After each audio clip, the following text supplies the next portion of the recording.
ధరల నియంత్రణ, black marketing control, ప్రణాళికాబద్ధంగా సాగడం, ప్యానిక్ బయ్యింగ్‌ని ఆపడం, పబ్లిక్ ప్యానిక్ కాకుండా చూసుకోవడం ఇప్పుడు అవసరం.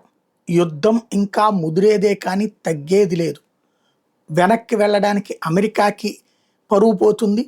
ఆగడానికి ఇరాన్‌కి ధైర్యం చాలదు.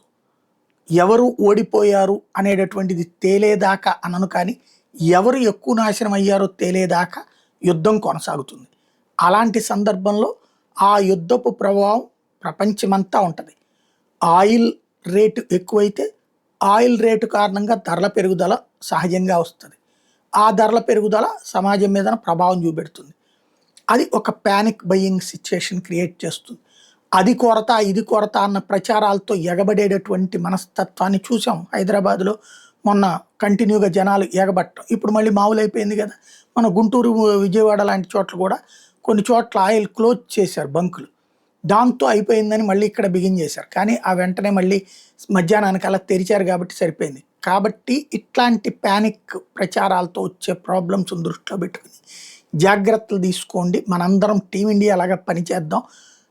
మనం ఎవరం అధికారంలోకొచ్చినా, ఏ పార్టీ తరపున అధికారంలోకొచ్చినా ఫస్టు భారతీయులం అన్నది గుర్తు చేశారు నిన్న మోడీ.